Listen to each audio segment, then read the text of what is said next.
politik baru yang membela rakyat kecil, wong cilik. Tahun ini adalah masa di mana para resi urban, pandita modern, dan pemimpin rakyat waskita mulai mendapat tempat. Mereka bukan dari istana, bukan pula dari partai besar, tapi dari rahim rakyat dan rahim bumi.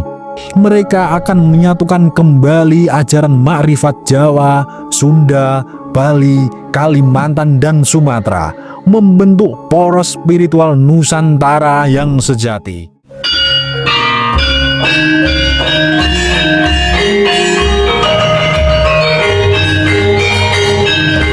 Assalamualaikum warahmatullahi wabarakatuh.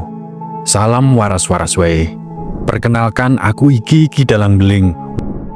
Jika takdir Nusantara ditulis ulang, bukan oleh para penguasa, tetapi oleh seorang bocah angon yang dipilih langsung oleh leluhur agung, apakah penyatuan Deddy Mulyadi dengan Prabu Siliwangi hanyalah isu belaka? Ataukah ini pertanda kebangkitan baru dari tanah Pasundan? Siapakah sebenarnya bocah angon yang disebut dalam Uga Wangsit Siliwangi? Dan mengapa banyak yang percaya bahwa Deddy Mulyadi adalah titisan Prabu Siliwangi? Sebelum kita bedah satu persatu, silahkan tulis doa dan harapan kita semua untuk negeri ini di kolom komentar. Dan bagi yang muslim, jangan lupa tulis sholawat.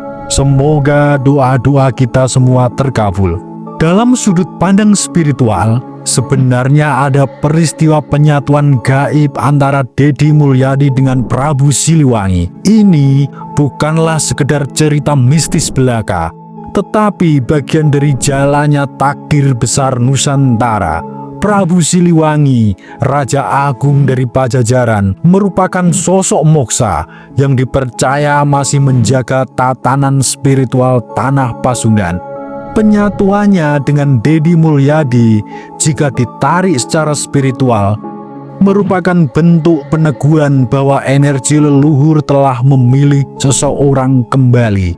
Seorang bocah angon, anak gembala, untuk menjalankan misi luhur menyambung kembali urat nadi kebangkitan Nusantara. Dalam tradisi Sunda, Uga Wangsit Siliwangi menyebutkan bahwa akan datang masa di mana rakyat menderita karena hilangnya pemimpin sejati. Namun, akan muncul pemimpin dari arah barat yang dipandu oleh gaib para karuhun atau leluhur, yang akan membawa tatanan baru berlandaskan kearifan lokal, spiritualitas, dan keadilan sosial. Deddy Mulyadi dengan konsistensinya menjaga budaya Sunda, merawat nilai-nilai tradisi, serta dekat dengan wong cilik, secara spiritual menunjukkan tanda-tanda seorang bocah angon, sebagaimana yang diisyaratkan oleh filosofi bocah angon Prabu Siliwangi. Sosok bocah angon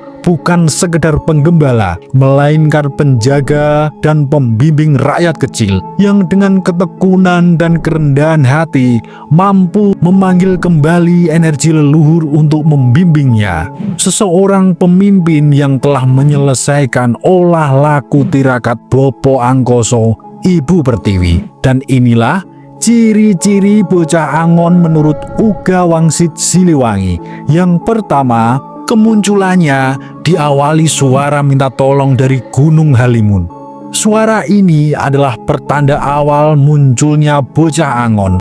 Tapi suara minta tolong ini bisa jadi hanya ujian untuk menguji siapa yang tulus mau membantu dengan tulus tanpa embel-embel pencitraan. Yang kedua, melawan sambil tertawa. Bocah angon tidak takut pada larangan penguasa. Dia malah terus mencari kebenaran dan fakta sejarah meski dilarang, bahkan melawan dengan santai. Hal ini menandakan keberanian dan kecerdasannya. Yang ketiga, mengumpulkan ranting dan daun kering. Ini bukan arti secara harfiah, tapi simbol dari kertas dan pena. Dia suka mencatat, menulis, dan mengumpulkan sejarah yang tersembunyi. Dia ingin mengungkap kebenaran sejarah bangsa kita yang selama ini mungkin ditutup-tutupi. Yang keempat, tinggal di ujung sungai. Rumah bocah Angon disebut berada di ujung sungai dan pintunya setinggi batu. Bisa jadi maksudnya rumah bertingkat. Lokasinya belum bisa dipastikan, tapi rumahnya punya ciri khas tertentu. Yang kelima, dikelilingi pohon handelem dan hanjuang. Di sekitar rumahnya tumbuh dua jenis pohon khas yang rimbun. Ini jadi tanda pembeda rumahnya dari rumah yang lain. Ronggo Warsito Pujangga Agung Tanah Jawa dalam berbagai jangka jayabayanya dan seratnya menyebutkan bahwa kebangkitan Nusantara akan dimulai dari Jawa bagian barat, tanah Sunda. Ia menyebut bahwa akan muncul sosok pemimpin yang tidak berasal dari lingkaran kekuasaan lama, namun dipilih oleh alam, oleh rakyat, dan oleh sosok leluhur. Sosok ini akan mempunyai mata batin yang tajam, ilmu yang waskito, dan serta mampu menyeimbangkan antara dunia kasar dan dunia halus.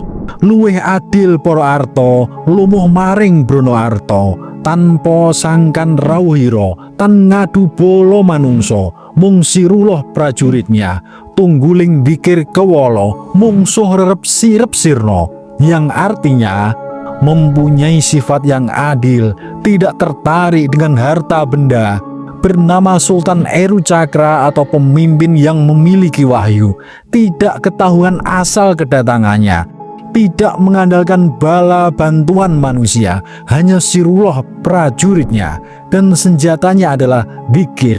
Musuh semua bisa dikalahkan. Deddy Mulyadi dalam konteks ini dianggap oleh sebagian spiritualis sebagai titisan Prabu dari jalur Siliwangi, membawa darah kultural dan energi Karuhun yang menjelma kembali untuk membawa rakyat keluar dari masa zaman edan. Dalam perspektif esoterik Nusantara, tahun 2025 adalah tahun peralihan pintu gaib terbuka, dan para titisan agung mulai menampakkan dirinya. Ini bukan reinkarnasi dalam pengertian sempit, tapi penurunan energi arwah besar Mahatma Karuhun ke tubuh manusia dengan jiwa-jiwa terpilih yang disebut sebagai titisan dari Gajah Mada, pemegang sumpah Nusantara dan kekuatan eksekusi politik. Hayam Wuruk, pemimpin adil yang berdaulat. Prabu Siliwangi, raja spiritual dan penjaga alam Pasundan. Prabu Jayabaya, visioner agung dan pemilik pandangan jauh ke depan, serta para maharesi seperti Sabdo Palon dan Empu Barada akan muncul dalam wujud-wujud baru, membentuk poros kebangkitan budaya, spiritualitas dan politik baru yang membela rakyat kecil, wong cilik. Tahun ini adalah masa di mana para resi urban, pandita modern, dan pemimpin rakyat waskita mulai mendapat tempat. Mereka bukan dari istana, bukan pula dari partai besar, tapi dari rahim rakyat dan rahim bumi. Mereka akan menyatukan kembali ajaran makrifat Jawa, Sunda, Bali, Kalimantan, dan Sumatera, membentuk poros spiritual Nusantara yang sejati. Sopo kang bisa nyawiji antarane rasa budaya lan kawruh kasunyatan, iku kang bakal nuntun Nuswantara bali marang jatine. Barang siapa yang bisa menyatukan rasa, budaya, dan pengetahuan kasunyatan, dialah yang akan menuntun Nusantara kembali ke jati dirinya menuju kejayaan. Deddy Mulyadi, jika benar telah menerima wasiat dari Prabu Siliwangi, maka bukan hanya sebagai pemimpin politik, tapi sebagai penggugah kesadaran kolektif spiritual rakyat. Ia bukan sendiri, akan muncul para sejawatnya dari seluruh penjuru Nusantara, membawa roh leluhur dan cahaya kebangkitan. Prabu Siliwangi menekankan pentingnya mencari sosok Buddha Angon yang sejati, bukan yang palsu. Sebab di berbagai daerah kini banyak orang yang mengaku-ngaku sebagai bocah angon pinile. Mereka mencocok-cocokkan diri dengan ramalan untuk meyakinkan orang lain. Tapi bocah angon yang sejati hanya satu, dan akan terlihat kebenarannya saat dia benar-benar muncul. Suradira Jayaningrat lebur dening pangastuti. Wassalamualaikum warahmatullahi wabarakatuh.